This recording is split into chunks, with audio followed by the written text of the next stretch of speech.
Cha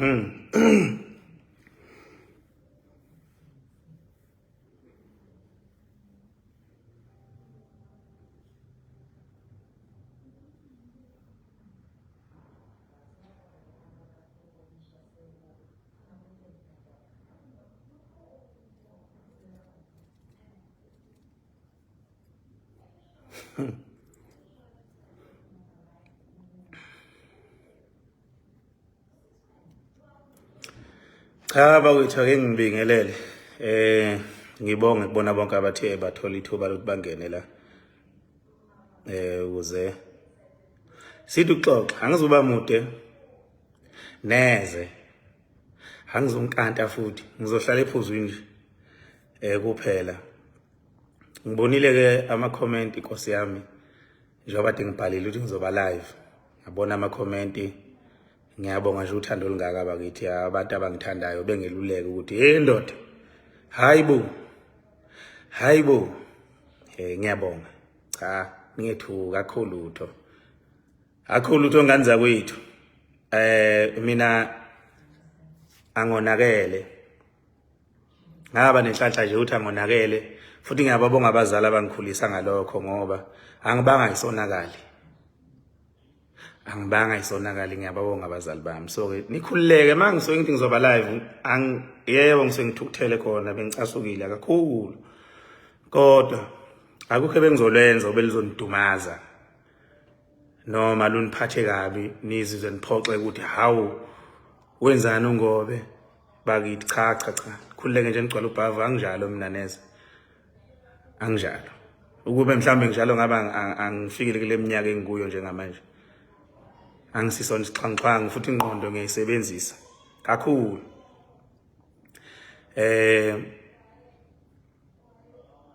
Yebo inhliziyo iyahluthuka bakithi, inhliziyo iyayiphakela kwesinye isikhathi ugcina usuwenza into noma usukhuluma into usuthatha ngolaka ngoba phela inhliziyo ayiphakelwa sekuphuma enhlizweni kuphuma izinto okungafanele iphume. Cha khululekani bakithi gcwale nje ubhavu akho lutho ngani zakwethu engizolusho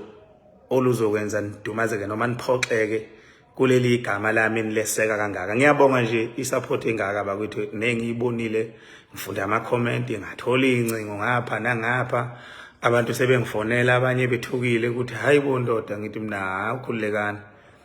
akho lutho khona iqiniso lokuthi bakwethu inhliziyo yami ibhlungu kakhulu ibhlungu inhliziyo yami ngoba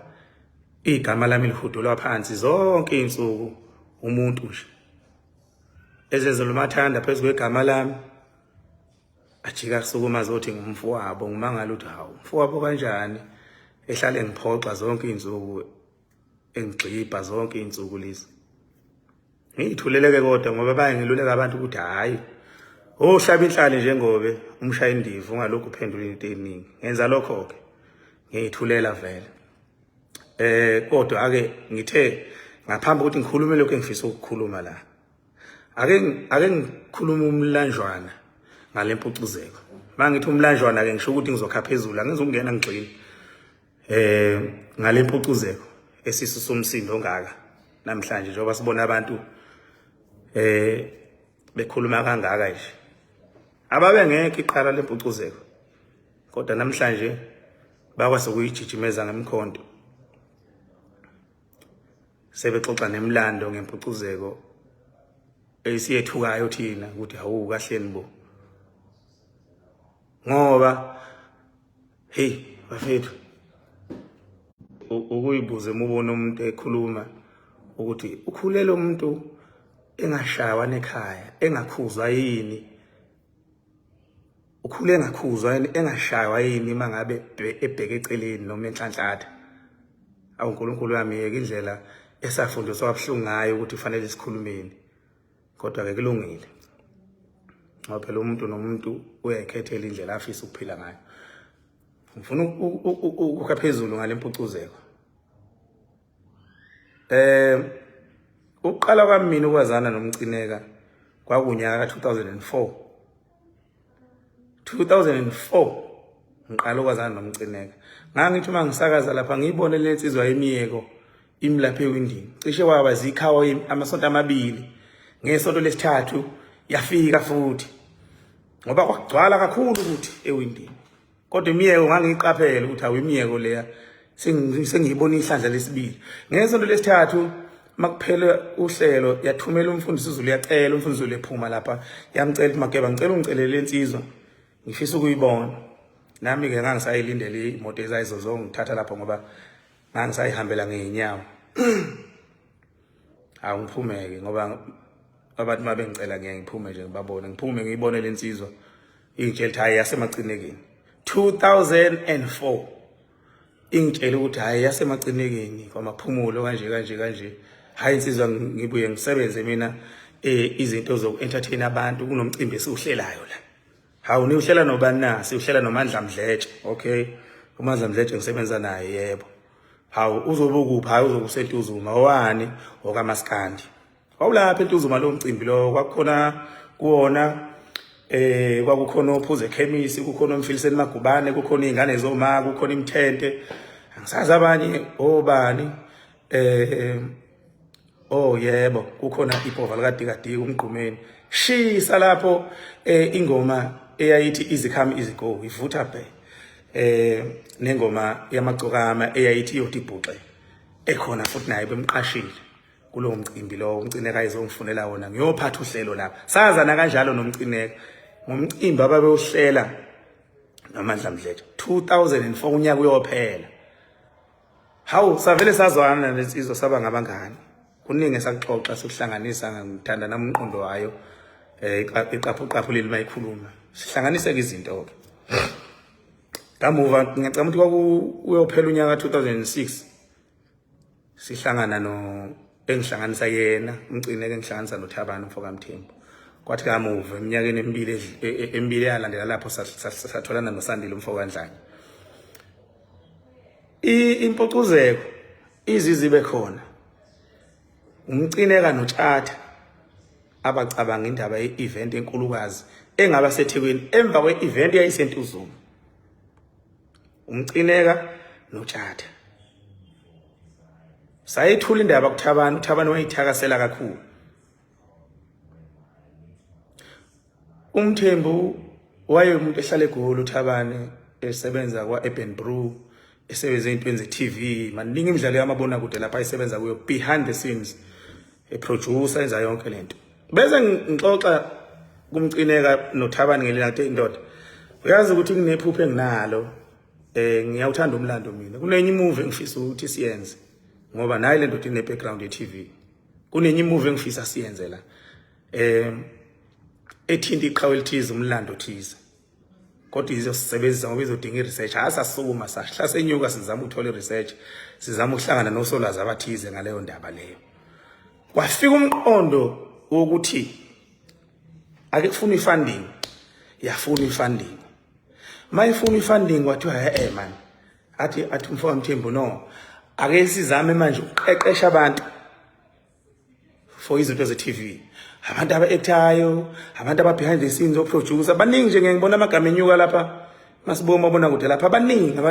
bahlale bebonga abaphuma lapho bayizinto ezithize namhlanje imidlalo eminingi ababona kude beqeqeshwa yini impucuze yadaleka kanjalo impucuzeko yadaleka kanjalo qondo kodwa ukuthi kube khona leyo movie kwakungobe lokhulumayo umqondo wokuthi kube khona i-festival umcineka notshatsha 2 engisho ukuthi ke bakwethu ningakuvumeli ukukhohliswa ngabantu abangongqeqe abazenza osiyazi bayo yonke into benikhohlisa bengazi ukuthi into iqale iphi kanjani ngithi angulande lokho emuva ngoba kubalekile yakhona ke impucuzeko yazaqala ngo2011 sisebenza iminyaka sihlangana lapha kwelenye lamahotela la eThekwini sihlala khona base besazi kuba zonke insuku sasinama meeting khona siplana lempucuzeko yakhandeka yaphuma yaphezulu yenza into eziningi inegama namhlanje elingaka hayi ukuthi impucuzeko uMaskandi kuphela yenza imikhakha eminingi ehlukahlukene ethinta izinto ze-television abaningi abakwazi lokho bazazela ukuthi impucuzeko umkhuluma ngathi impucuzeko nje ukhuluma ngoMaskandi kanti ziningi izinto impucuzeko ezenzayo awunixole ngomsindo bakithi ngizele phela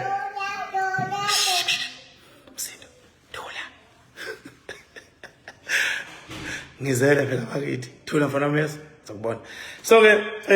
iyaqala lapho ke indaba ke ngani zakwethu engisho ukuthi ke kuyangijabhisa futhi kungiphatha kabuhlungu ukubona umuntu ozenza ungqeqe ehudula amagama ethu phansi esethuka mihla namalanga ngenxa yemisebenzi esiyenzile eyasithatha iminyaka ngangakazi nokuthi uyokabe khona umuntu onjengaye kodwa namhlanje ukwazi ukukhuluma aqaqamuke exoxa umlando ongekho ngamanga athi ngalandwa mina ngazoba ichuse ngalandwa ngilandwa ubani kuphi ngoba yithi abasunguli balento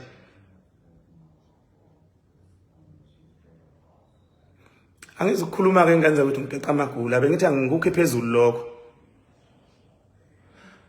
ngo 2018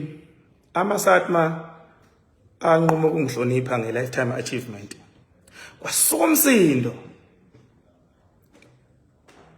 kwakhona abagijima beyobuza ukuthi hawu nahlonipha lo nge-lifetime achievement mina ngoba phela amagalelitha akhona ayafana hayi abamasatma bathi ngane yakwethu umlando siyawazi thina ngeke umlando uzosidide siyawazi umlando nanga umuntu esifuna ukumhlonipha ngahlonishwa ngendondo lifetime achievement 2018 Sindo waphuleka ngoba fokoba wama nje wathi cha ke sifuna ukwenza njengamanje umcineka wakhuluma nezinsizwa lezi esinazo lapha ya ngingazi mina bahlela ukuthi impucuzeko ingihloniphe babala beza kimi imisebenzi ongitshela ukuthi ngoba sifisa ukuthi sikuhloniphe simpucuzeko ngoba asifisi ukuthi sibone usuhlonishwa kwezinye indawo ngeqhaza walibamba iminyaka ewu8 usebenza lo maskandi wedwa 8 wedwa 8 iminyaka wedwa sifuna ukuthi sikuhloniphe ngoba baningi abaculi abaqhamuka lapho abahlonishwayo namhlanje abasaphila abanye abangasekho emhlabeni abaqhamuka lapho kule minyaka ewu8 wedwa wenza lo maskandi sifisa ukuthi sikuhlonipheke ngoba asifuni ukuthi kuze kuqhamuke abanye abantu sibe sikhona sisondelene nawe singakazi sikwenzela into enhle yokuthi nezingane zakho zazi ukuthi le ndoda nawo umlando wayo wasuka ke lo msindo usukile ke manje ukuthi hawu nahlonipha lo mina okusho ukuthi mina kuyofuna ngihlale nginepheshe nje elingipheshileyo ufuna ngihlale nginepheshe nje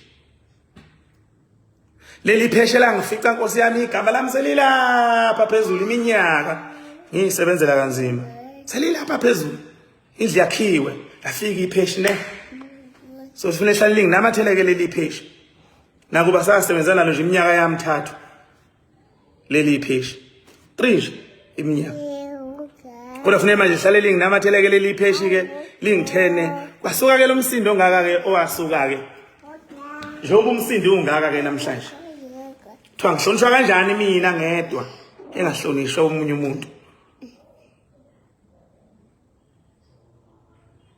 kunina ngiqala uNkulunkulu wami kunini bafowethu kunina ngiqala kunini and angihlokoloza umuntu ngamabomu ngoba uzasha thawu ngiyamazi silima lesinehliziyo encane ngifuna singishaye masihlangana khona masingishaye ngizohamba ngiyovula icala ngoba mase ngivulela icala ngizogaxela uyazi ufuna bafethu so ke ngithi angisho lento ingiphatha kabuhlungu ngithule sonke lesikhathi ngiyayithulela ngiyabuka kuyenzeka impi engibhekene nayo inkulu mina ayincane inkulu abantu abazi ungiphatha kabuhlungu kube khona abantu abamlalelana abayikholwa izinto ayishoyo ebezazi into sengeyimithi uqamba lihlaza cwe ehudula igama lami phansi ehudula igama labafowethu labengisebenzana nalo phansi sizele ezinengane ezihloniphayo eseyikhulile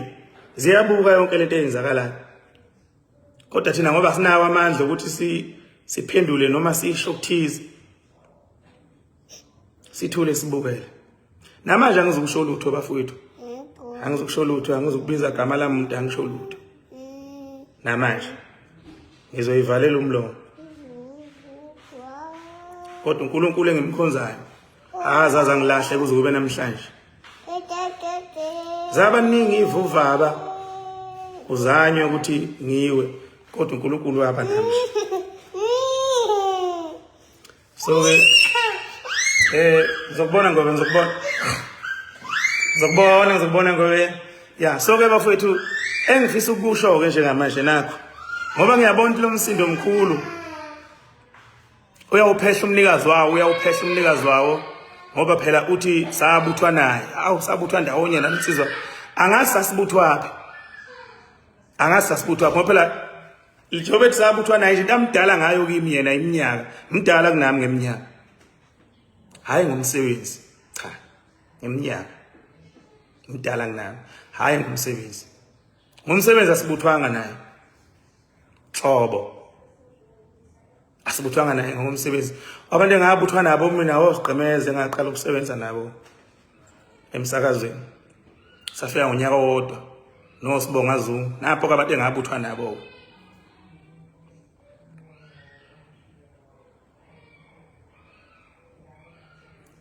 So ke bafowethu ngenxa wonke lo msindo sube khona ongaka ngoba angithandi mina ukuthi abantu abangithandayo ngibaphoxe noma kwenzeka izinto ezizobadumaza. Cha ngani zakwethu siyumndeni wakwaNgobe sithatha isinqumo sokuthi lokho kuhlonishwa bekuzokwenzeka egameni lami asihoxise. Sakhuluma ney'nsizwa lezi engibambisene nazo ngimpucuzeka umcineke uthi hayi ndoda no ngicela uhoshiphe ngenxa lomsindo osukhona ngicela uhoshiphe. Ngiyazi bengicabanga into enhle bafowethu ukuthi ningichoma uphaphela gwalagwala ngenxa yomlando wami kulo mkhakha womculo wesintu kodwa angeke kuze kwenzeke manje ngenxa ukuthi angizwani nento enomsindo nokukhuluma okungaka mina. So ke ngabazisa kumcineka nakuba kubuhlungu kubo kodwa ke babone kungcono ukuthi bakuvume lokho ngihoxe ekuthenini bangihloniphe. Sengisho ukuthi ke nabanye ke abasafisa ukuthi bangihloniphe ke ngenxa yamagale lami ngoba zikhona ezinye indondo enginazo lapha ziwu12 sezizonke indondo nje isegameni likaThatha uGodo 12. Angazi ke leli pheshi elihlale lingipheshile linginamathele ukuthi zingake ezala indondo njoba ziwu12 nje ezisegameni lami. Umlando wami lowo ngeke uphele neze ngisho ngafa namhlanje awusoze waphela. Abantu futhi abasizonilima abantu abazoniphukuphuka abakhohliswa abantu bayawazi umlando awusoze ubakhohlisa. So ke ngisho ukuthi ke bakwethu ke angiseze ukuhlonishwa ke ngicela ukuthi ngingabi ingxenye emva kokubonisana nabantu abangithandayo nomndeni wakwaNgobe ukuthi cha naku umsindo usungaka kusho ukuthi mina wami umlando kufanele uxoxwe ngoba kufanele kube khona abantu abahlale bengipheshile bethi sabuthwa nabo ngingazi ukuthi ngabuthwa nabo nini bakhombani bona bathi nansi abayenza yini abayikhombayo. So ke nganza kwethu ngihoxileke angisezuba ingxenye yokuthi ngihlonishwe kodwa ke ngiyafisa ukuthi omfowethu umcineka baqhubeke bahloniphe iqhawe elathola leli khono lami ubaba uDokotela Welcome Zimande oselele njengoba bebehlelile mina ngihoxe mhlawumbe nabanye abafisa ukungihlonipha nabo ngiyocela ukuthi bandla ke bekubambe lokho ngoba kusho ukuthi mina wami umlando kufanele uxoxe ngoba mawukhulunywa umlando wami ukuthi ngenzeni kuthiwa hawu ingani nalo kusho umuntu wafika sekunini uNkulunkulu wami ngiyenza lento sekunini bakwethu kunini siminti iminyaka 8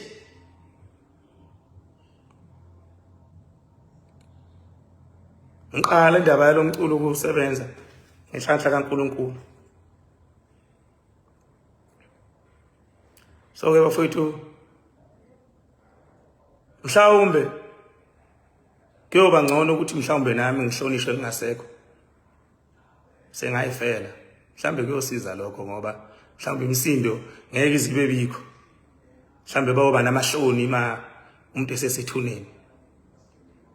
noma mhlawumbe futhi phela vele ngiyobe sengiyifele ngeke ngize ngibone lutho oluyosala lwenzeka. Mhlawumbe kuyoba ngcono lokho ukuthi umuntu ahlonishwe sayifele okwamanje qhutshekwe nje siyiphilele bakwethu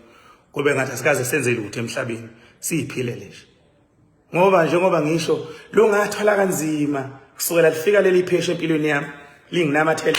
ngathola kanzima kuze kube namhlanje. Lingixova kubo bonke abaculi lihambe lingixova. Abanye babuye bazongitshela, abanye abaphilayo, abanye bangizonde, kodwa kamuva ababona ukuthi yayikho lento. Lingixova kusola kudala, kodwa ngoNkulunkulu emuhle egameni lika Jesu lokhu ngimile nje. Namanje ngisamile. Sabathe ngimile namanje. Ade sekuyiminyaka eminingi ingihlukumeza lento, kodwa ngoba nginenhliziyo uNkulunkulu angipha yona ngixole nje ngiqhubekele ngiyihlekele ngiphile. Hayi kodwa khona ngikhathele bakithi manje. Hayi ngikhathele bafethu angifuni uqamba amanga ngikhathele. Kodwa futhi ayikho into engizoyenza kulungile phela. Ngikhathele khona bakwethu. Okwangempela angifuni uqamba amanga ngikhathele. Kodwa akukho engizokwenza kulungile.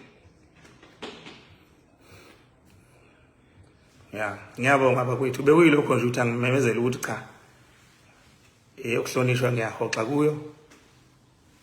Mhlambe kuyoba ngcono umuntu emayisalala engasekho esekubandayo kuyozwakala izinkulumo mhlambe ngeke zize zibe khona. Ngoba kuningi okwenziwayo ukuze ucishe umlando wakwaNgoba walensizwa yakwaNongoma ungake engwenza iminyaka. Kuningi okwenziwayo. Ileli pheshe. Ya, ngiyabonga kakhulu bafowethu. Nibe nobusuku obuhle. Ngiyabonga.